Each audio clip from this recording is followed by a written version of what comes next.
8-9 years ago when I was working. I was a market associate in the Jax Beach area, and avocados just went through the roof. And what the cartel does now is they just take over. They won't let the avocados basically go through customs. They'll take them over, and then what they do is they hold a ransom.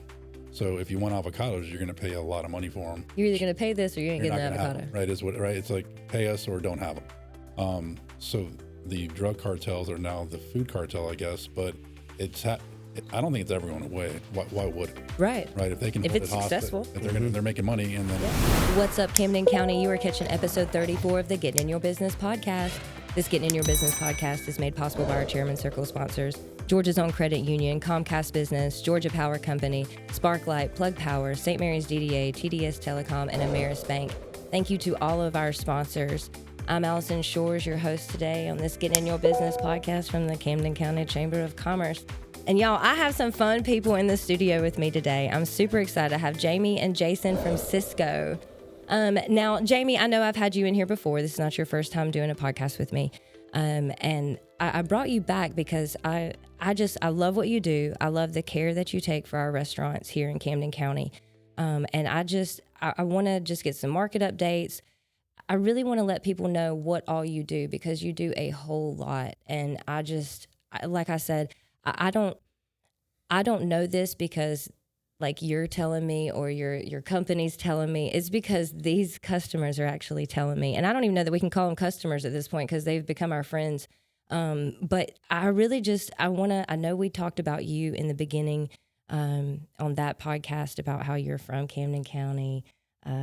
You left Camden County for a little while, came back with your family. And we are so glad you're here. But what was who was your very first account here in Camden County? Well, real quick, I want to say the only reason I left Camden was for college. It wasn't leaving Camden, but I did come back. So. Hey, yes, I hear you. Camden is always home to me. Yes. But yeah, the very first account I actually ever opened, Allison, was Southern Riverwalk. Southern Yes, Riverwalk. Chris down at Southern Riverwalk. Yes, ma'am. I ran into Chris at the Magic Market one day. I think I was getting breakfast, and he saw my Cisco shirt, kind of pulled me aside and told me he was opening up a restaurant. And man, has that guy just blossomed. I mean, and that was the first one. And he has locals. One. He's got locals. He's got the Magic Market, Southern Riverwalk. He's got a few more surprises coming up. He does. I know that we're going to talk to him next week, and I'm super excited about that because I can't wait to hear all that he has going on. Yes, ma'am. Now I'm going to let you introduce Jason. Okay. So who is Jason? So Jason is our new business developer at Cisco. Okay. Actually, I met Jason when I lived in Valdosta when I was over there still going to college. He was a district manager for Cisco over there. Tried to hire me in Valdosta, but I told him, hey, man. No, Camden County is home. Is where I'm going. Yes. But I wouldn't have this job if it wasn't for Jason. Jason connected me with the right people, with the experience I had, working at Wood Nickel in Valdosta, and Jason brought me over. He says it all the time. Yeah. All I did was make a phone call. I said, right. You should probably hire this guy. You should probably take it. Because I was trying, but he was. But what if you had never made the phone call? See? Camden would be a lot different. See? We owe you a lot. Yeah. Yeah, that's right. You were trying to work for the Jags. I was trying to work for the Jags before this. That's right. Yeah. Yep. So now what all do you do at Cisco, Jason? So I'm a new business developer. So okay. There's not like a main role, but I try to hawk down new business. Okay. But I also help facilitate with anything. So if it's working with Jamie, where it's an account where we're trying to get some more business, if it's just to maintain business, whatever it is. Yeah. We're kind of I guess a hybrid, right? So yeah. I'm here to help Jamie, help the district sales managers, director of local sales, whatever it is. Yeah. Just to help the cause. And to Jamie, like y'all have, because you and we were talking about this earlier, how many times when I'm going to check on a chamber member, like I walk in and Jamie's already there. All the time. Yeah, I'm up in Allison all the time. Like, so, and that's just a testament of how much you honestly care about these people, because they're not just your customers. They truly are, like, they become part of your family, because that's how it is for me. And I truly love that. But I don't even know if people know all that Cisco actually can do. Yes, ma'am. And what you can help them get involved in, because, go ahead. Well, to touch on that, and that's only the front facing what people see, right? They don't see the back end work where when Jamie's working after, it's work-life balance, right? So you find your time to work also, because there's a lot of work you're done is on the computer, but we're not doing that in the daytime. We're seeing customers. We're, yes, faces get cases. So we're knee to knee. So There's a lot of back end work that's done that people don't have a clue about. A lot of people that see what we do, like, you guys just talk to people all day, which is 100% accurate. Yeah. But then you don't see what I do from 8 to midnight. Right. Because same thing with me, like, because you're You with see people this, all you day. with people all day. Yeah. It's done the back end work. So there's a lot more what Jamie does for all his customers that they don't have a clue. And they don't need to. They don't need to. Yeah, exactly. No, but it's a lot. Yeah. But you were saying some of the stuff that we want to talk about that we offer. So Sysco in Jacksonville actually has a produce and a protein specialist. And when you say protein, you mean like meat? Like meat. Yes, ma'am. It could be seafood, any kind of. 3 of them. We have three protein specialists. Oh, we have 3. That's right. I forgot. I guess because in my territory, I just deal. You deal with one. I have one. We have 3. Yes, but you have 3. We have protein 3 specialists, and then we have 1 produce specialist. Okay, and what do these specialists do? I mean, how would you explain it? So I am not a chef. I don't have a chef background. I know how to cook. I know how to grill a steak and that's about and eat it, right? So if someone comes in and they're like, I'm looking for X, Y, and Z protein, I'm going to call my protein specialist and say, hey, I need you to get in here, because they go through extensive training. They get certified with, I don't even know all the certifications they have to do.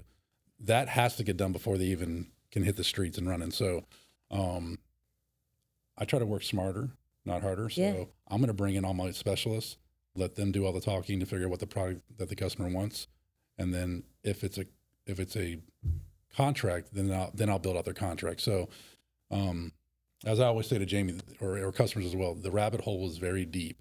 but How deep do you want to go with us? Yeah. I just think it's so cool because we were talking earlier, like before we started, like you can actually help somebody develop their menu. What should be on that menu, and like.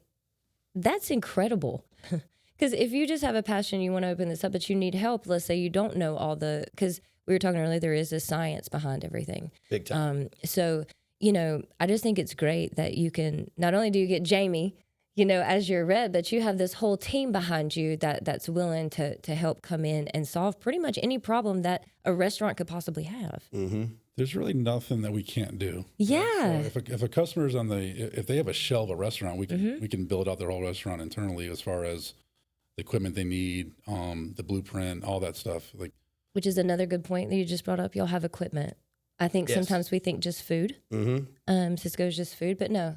There's to-go boxes. There's straws. There's. We just bought Edward Don. Well, we just purchased Edward Don. So Edward Don does a phenomenal job with coming in, doing a blueprint of a whole restaurant, getting the equipment they need, speccing it out. So that's a whole entity as itself. We have Supplies on the Fly, which is another company does sort of the same thing. They're kind of integrating sooner than later, because this Edward Don purchase just went through last year at some point. But yeah, I was going to say I have a customer now that's actually in a new build out, and he's looking for a hood vent. So I called Edward Don, so they're actually getting in touch with him. They're going to come down here, do a measurement out, do the installation, everything. They take care of everything for him. So it's just one less thing he has to go somewhere else to find. He can we can help him out and get through all that for him. we try to be a one-stop shop. Seriously. Yeah. Yes, ma'am. It blows my mind. I know my face is like, what? But seriously, it blows my mind that y'all are actually a one-stop shop. You can, and you'll actually help with all the different things, from equipment to food to designing of a menu, what to put on there. Profit analysis, everything. Everything. That is wild. There's I wish I had it with me, but there's a whole science of where someone, when they open up a menu, their eyes go directly there, right? That where your eyes go, it should be your most profitable item, right? So, and there's certain things we call them dogs on a menu that you have to have, but you're not making, It's not a high it value. was like chicken wings back in the day. Like everyone had to have them. We're making a lot of money on them. That's kind of gone. They are now a little bit. That's chicken wings. Whole that's yeah. a whole other. That was another. I could keep y'all here for days talking about that. Thing, but yeah, there's and when it comes to what we do and all of our eye care partners and just in corporate as well, like we can build out we can advise you on what we think would be the best bet as far as your menu engineering. Right. So where do you put your most profitable item? There. Right. Because when you go out to eat, you want people to buy that item, so you're making the most money, right? Right. I mean, simple business. So that's something that we do, and then literally there's a whole team at the Global Sports Center that we just send it to, and they do it. Wow. Right. So it's all about. We have a ton of eye care partners, what we call them. So I mean, there's a lot, but the main two I always talk about is Pop Menu Mm-hmm. and then Phobisoft. I think they're the best two. Pop Menu basically will build out your website. Wow. And there's a whole bunch of analytics in the background, and I will sound like a fool if I even try to talk about it. Yeah, I can't talk about those things either, but yeah. But all we ask for is them to do a demo with them, and if you like it, then run with it. Right. And they take it, and it's gorgeous. Yeah. We have a lot of customers that are on it. Mm-hmm. And then Phobisoft it's a daily P&L, Wow. which so when I used to have a restaurant 15 years ago, when January's numbers came out, I didn't know until mid-February how much money I lost. Right. Phobisoft is a P&L that updates daily. Oh. So it's garbage in, garbage out. Right. So if you want to put in exactly what you want to hit, and then you run your DSR and you put that in, they have an account executive that does all this for you. You see mid-month, like where you need to trim or where, if your labor's high, all right, we need to cut some labor down, or my food cost is not where I want it to be as far as how much money I want to put in the bank. So those are the two big ones I always talk about when I'm talking to customers, because some people just don't know. They don't. Right. You don't know what you don't know. Exactly. And I think that's a huge thing. You really don't know what you don't know. And I think when you start to go into opening a business, sometimes all they have, is an idea. And they might have a little bit of a business plan. They're ready to go in there. And with restaurants, I think having somebody that'll advise you and kind of help, Yes, ma'am. at least kind of educate you a little bit about what the specific things are you're going to need. Hence, Jamie's title is a sales consultant. Yes. Right. Not a salesman. We don't sell anything in retrospect. We consult and then let the customer make this. And that's what I love, Jamie. Like you're not on commission. Nope. I'm actually growth commission. So the more I can help out, I mean, that's how it works, because the price doesn't mean anything. It's all about the growth. Yep. And that's why Cisco brought me in here, because we were, Cisco was doing okay in Camden before I started, but I went from having 2 trucks a week in Camden to now we deliver 6 days a week out here. But you also believe in your company, like 100%. You stand behind it because you know that they're good. You know that they'll right any wrongs that happen, like because mistakes do happen, but you'll fix those. And Correct. You're here. There's a local person you can call that will fix all of that. Fix all of it. You know? If I don't know the answer, I have a whole team that will help me get that answer. And that's the thing, you do have a whole team, because every time you come in here, you bring me a different person. Yes, ma'am. And they're so awesome, Yep. so it's really cool. Now, I want to go back to something else. So there's something that you guys do called a culinary consultation. Yes, ma'am. What exactly is that? So we have a chef that's a specialist in Jacksonville, and what he does is he can help us. Like, say if a customer has like, hey, Jamie, I'm looking for some new ideas for like a brunch menu.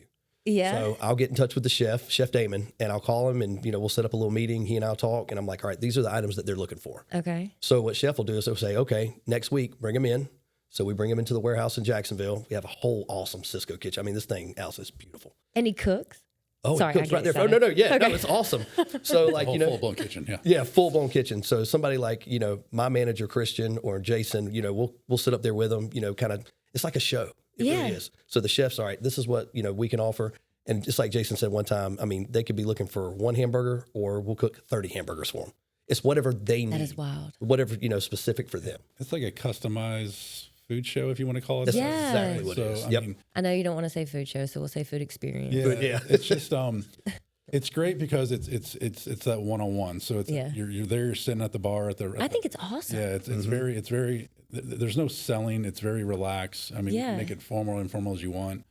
But instead of the restaurateur throwing darts and seeing what'll stick, let's go down to the test kitchen. Let's look at the product. Let's look at the presentation. It'll all be costed out. So when they say, well, how much is that going to cost me? Jamie's already done his due diligence. The pre-work of all this hey, this plate cost is going to charge $10 to you. Charge 18 to make $8 a plate, or whatever that might be. Whatever it is. Yeah. So there's a lot of that's the back end work that nobody knows, but then Jamie takes care of, and then it's just ideas. And if the idea sticks, then then run with it. Or and y'all, blackboard or whatever. You're also looking at trends too, because I've never really thought about how we have food trends, but we absolutely have food trends. And I actually have a broker I work with, Chef Brian. He has some kind of system that his brokerage company, they pay a lot of money for this thing. But what it does is it shows the trends in the United States, what's going up and what's going down. So he's able to sit with those customers, and he pulls up the data. I mean, it's real time. He's like, all right, this is what you should probably be doing this time. This one I might take off the menu because the trend right now is going down. Number one, you might not be making any money off it, and people just don't like it. Yeah. So it's kind of thing like that. It's really awesome how, and that's one of the other cool things. I can bring all these different kind of brokers in too that work with Sysco, and I bring them and they bring samples. They bring, whatever, just bringing new ideas to the table. How cool is that? It's really cool. Well, the trendy thing is a big topic because what's trendy in, say, the Northeast is going to be trendy in Florida because of all the snowbirds that come down, right? So if you can get in front of that when they come down to Florida, or it might be vacation is, they're going to say, oh, we had that at home, so it's more that comfort too as well. Yeah, So, I've never even thought about that. Yeah, you got to be trendy with the demographic of who, where, what's going on, who's moving where. Wow. I mean, that's where you make friends with, your local contractors, see what's being built. Yeah. A lot of stuff in the back, like I said, there's a lot of back end stuff that nobody knows that we do. It's a relationship game. It is. Right? But And y'all have great relationships with the customers, but y'all also have great relationships with each other. That's something that I've learned about y'all.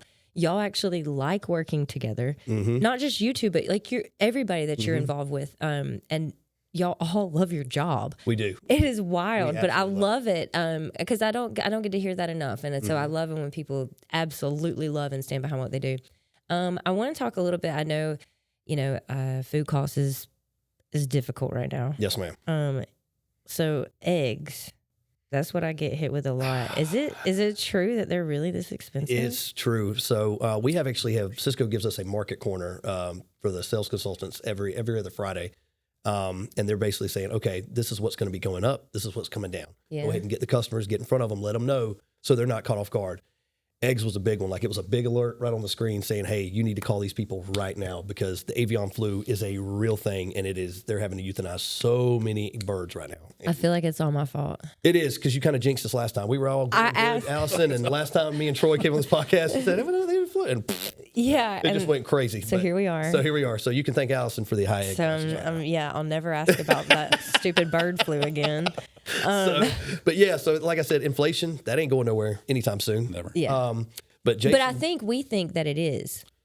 Yeah. Well, I'll let Jason explain that a little bit better. So inflation hit an all-time high, and we can always go back to the COVID, but that's real, right? It's real. So inflation might come down, but it's still up. Gotcha. Right? So, okay. Right, inflation could come down some, but it's always going to be up.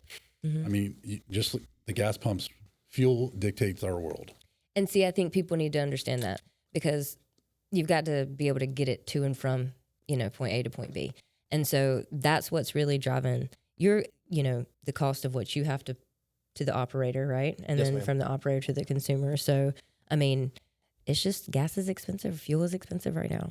Yeah, and it also depends where you're getting it from. Yes. So if you're putting it on if you're buying it from overseas and you're putting it on boats and they're coming over and you're only buying X, Y, and Z containers, you need to fill that.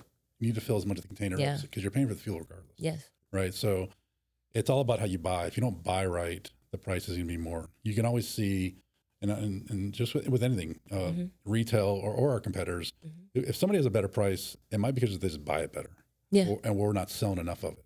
Gotcha. So there's a lot of things. But y'all have a team in place that's all they do. That's what That's all they do. Yep. They figure out the logistics of getting that to and from where it needs to be and at the cheapest cost. So I think that's awesome. When you say about food creative. cost, I was going to talk about the with the holidays right now, especially because everybody wants ribeyes, everybody wants fillets. And Jason, what would you say?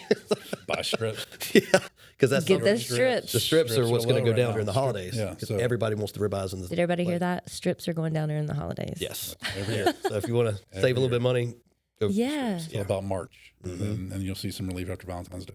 Those always take an increase, and they'll level out for the most part after Valentine's Day, March, say. But New York strips right now are when they drop. So we always advise our restaurants, like, hey, if you don't have a strip on the menu, that's fine. You have a blackboard. Promote strips because they're at a cheaper cost, and you can make some more money, right, without wearing the customer out as well. So it's about the market trends. You have to know what's going on in the market to even have to, first of all, cost your menu out. We always ask customers, where did you come up with that price? Yeah. Right. And sometimes they just say, because that's what they sell down there. Yeah. Well, then we advise them, well, let's look at that, right? It's because we can look at market trends. We have data for days. So if the market's at an all-time high, that's where you want to price your menu out. So you're always making money. And when the market drops, is when you're making more money, right? And but that price has to be sustainable for the demographic. That way you're not constantly doing this with your pricing. Correct. You can't. Because You can't people, do that, you yeah. can't, but I think people think you can. And when you do that, you're shooting yourself in Correct. your It foot. gets You know? wompy, and then It does. Then the integrity kind of goes out. And the customer gets frustrated. Correct. You know, it's like, well, if it was $5 cheaper last time, Mm-hmm. you know, or whatever it Yep. is. Yeah, you got to be organized and consistent. Yeah. With anything on our side and the other side of the table as well. Another thing we like to do is for when we look at a market trend, if there's, I'll just use ribs for an example, Mm-hmm. for big barbecue houses, right? When they drop, we might do a huge bulk buy. Well, we'll buy a ton of it at a certain price, lock that price in, and then store it off site and freeze it. So the customer, when the ribs go back up, they're still at a good price. So they don't always have to pass on the savings to the customer. So there's a lot of stuff that does, like, again, it's all a lot of behind the scene work that we try to do to eliminate restaurateurs trying to always, I need to inch up, I need to inch up, I need to inch up. You don't need to inch up. You just need to make sure that you're profitable the whole year long. But y'all literally are partners with people, because literally you're teaching people this stuff. Correct. Like, you know, and all they have to do is ask. Mm-hmm. All they have to do is ask. You know, and so and you're in their restaurants so much that you kind of know what they're dealing with. I mean, you're seeing these people every single week, and so you know you're talking to them on the phone. You're going in the restaurant, because that's the thing, Jamie. I run into you so many times. Yeah, you have to. It's like Jason said. I mean, you have to. I'm part of their business also. You know, like I know what helps it run and what's not working, or you know, and that's why I can be there. You know, in their face, literally in their face, helping them. Hey, this is what's going to make it. And like you've helped connect me, but I didn't know you before this, and so when I met you, it's like, you know, you knew most of my people, and I'm like, hold on, who's this guy taking care of all my people? I need to know him. That's right. And then, you know, just getting to know you, and from what everybody that deals with you, they feel like your family. Oh yeah. And definitely. I absolutely love that, because I really want people to know that, like, you have a local person here that has a whole team behind them. Whole team. You know, and I know I keep harping on this, but it's such a big deal, because of how you're going to get taken care of. And I know for a fact you are going to take care of. Correct. Because I see you working. I know what everybody says about you. I can see it. Yes, so, you know, I just want to say that one more time. It's amazing. And I know how you keep saying, you know, like, man, you really love your job. I really do. But I could not do this job without the team that I have with the biggest food distributor in the world. Yes. That's how I'm able to do In the what I can world. do. In the world. Yeah, we're worldwide. That's like, We're global. we're global. I just actually, we took a trip to Vegas. Here about a month and a half ago. And my wife and I, for our anniversary, went to Hell's Kitchen and ate. Stop. So cool. You know, we've been a big fan of the TV show anyway, and we're huge Gordon Ramsay fans. And I kept telling my wife, I was just like, look, I'm seeing like Sysco trucks everywhere. And I think it's hard for her to understand, because she was just like, you know, she just hears Sysco Jacksonville. But I'm like, no, we're like we're the whole world. And it was so cool, because I had my Sysco backpack that I always, you know, take for traveling and everything. And actually the server came over and said, the executive chef wanted to know if he could speak with you. And I'm just like, speak with who? They were like, you, Sysco. And I'm like, I'm just on vacation. I'm not the rep, but I'd love to go meet him. Yeah. So we went over there, met him. It was actually funny. He knew our vice president, Jeremy Padilla. And That is wild. So Gordon Ramsay. I was about to say Gordon Ramsay. Gordon Ramsay's a uses Sysco. So I was like, that's all you have to use right there. So He's global, and so are we. Worked out. that's exactly right. I love that. Yes, ma'am. Amazing. Are there any? I know we talked about eggs. Are there any other? You know, I've read stories online, and so I know, like, I kind of want to ask you guys if it's true, and I don't know if you know. So, like, If it's online, it was true. right? That's what they say. It's all true. Yeah. No. But let's say that it's something with avocados with the Mexican cartel. Is that correct? That is for real. Okay. Green gold. Will you please tell people about this? Go Yeah, ahead, so Jason. it's happened a couple times. I know it happened, I want to say maybe 8-9 years ago when I was working, I was a market associate in the Jax Beach area, and avocados just went through the roof. And what the cartel does now is they just take over. They won't let the avocados basically go through customs. They'll take them over. And then what they do is they hold a ransom. So if you want avocados, you're going to pay a lot of money for them. You're either going to pay this or you ain't You're getting not the gonna have avocado. them, right? It's like pay us or don't have them. So the drug cartels are now the food cartel, I guess, but I don't think it's ever going away. Why would it? Right. Right? If they can If hold it's it hostage, successful. if they're making money, and then Yeah.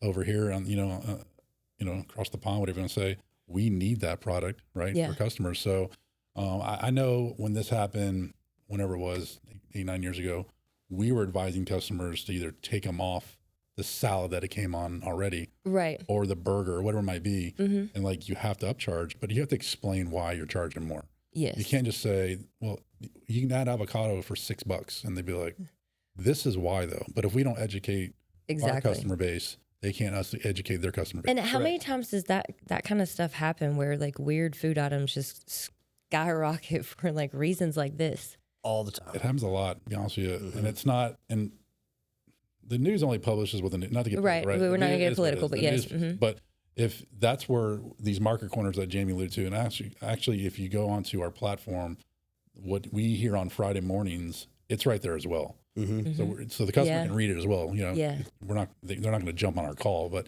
this happens quite often. You know, we had that strike at the ports that happened some months ago. Yeah, that's coming back in mid-January. So we'll see how that plays out as well. Hopefully they can come to an agreement. Yeah. Because it was just the East Coast. Now it's going to wrap all the way around. So there's a lot of stuff that happens that dictates to getting the product to retail and to us to sell to the customer. So. And that was an issue. Customers were scared right when that port strike was about to happen. But we got actually a letter from corporate that told us, hey, Sysco, we've been prepping for this. Like, we're ready. We can hold out for however 4 or 5 months. We got the product we need. We'll try to get through it. Yeah, I mean, things might get a little dicey there for a little bit. I was about to say, not that it's going to be perfect, but we have planned and prepared. We've prepared for it. So we were ready. Yeah, I mean, yeah, exactly. So what we'll do is we'll pull from different ports, and then we'll do internal backhauling, right? So we can get the product to where it needs to be at, but then again, the fuel dictates the price too. Correct. So we're hoping that because that strike's going to happen again mid-January, unless they come to a resolution, which eventually there's always a resolution. Yeah, we'll get there, good or bad, right? Yeah. But, so we'll see what that dictates. But just like, and I'm assuming every food purveyor is doing the same. Is what can we do now so we don't have to take such an increase? Because it's nothing we can do. Like if the port's closed, the port's closed. Yeah. Or the product's coming in, but there's only a dozen guys working instead of 150 guys and girls. So it's all about being proactive instead of reactive. Yeah. Wow. This has been a lot of information. Yes, ma'am. That's why I love bringing y'all in. I learned we love it so much.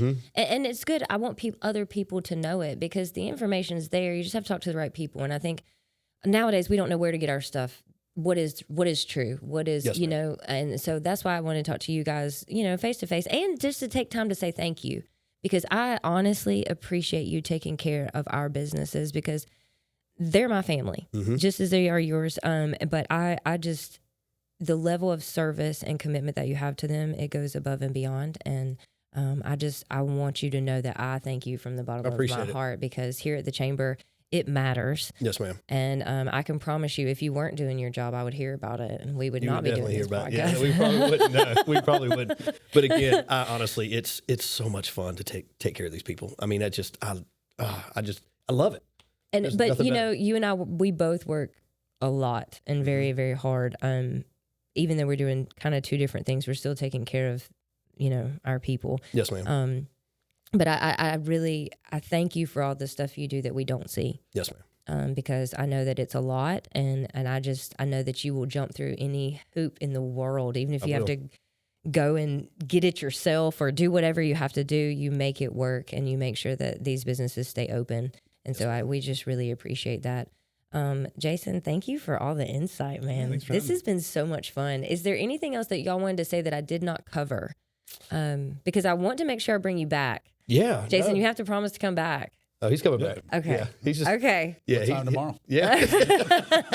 But yeah, if you want to, like anytime you're ready for it, hey, you need a market update. I need any ideas that Sysco's got going on. Just, I really do. And so was there anything else that you guys wanted to mention or throw out there? I don't think so. I think we kind of nailed over, the holidays. Everything. I mean, holidays are always crazy, right? Everything. I mean, I think the one thing is the consumer got I hate going back to COVID, but it is what it is. Yeah. No one really looked at, when you went shopping, you just bought what you wanted. And now everyone's more price conscious when you Very go, much so. right? Eggs, for example. Retail rules, right? Walmart basically rules the world. Yeah. I'm not even getting into I can get into a lot of this. Yeah. You can't. But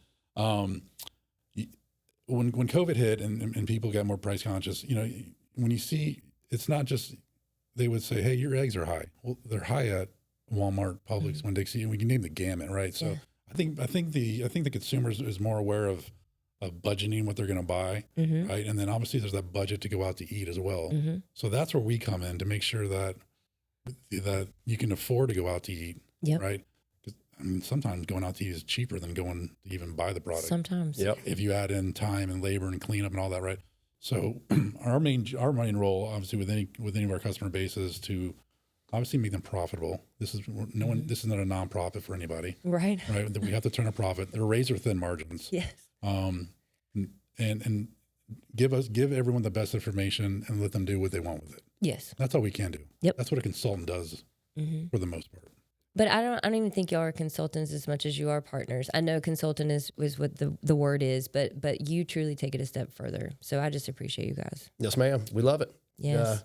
Got to keep Camden County running and keeping all these people. It's all him. We appreciate it. It's kind of funny. They joke around and call me the mayor. Yes. People say that to me. They're like, don't you think Jamie should be mayor?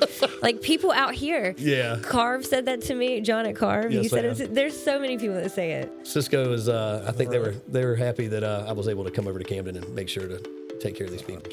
So it worked out. Again, credit goes to this man. He won't take it, but he's the one that got us. For that phone call. We appreciate that phone call. We appreciate it, man. Well, thank y'all so much for being here. I can't wait to have you on again. Thank you guys. You've caught the 34th episode of the Get In Your Business podcast.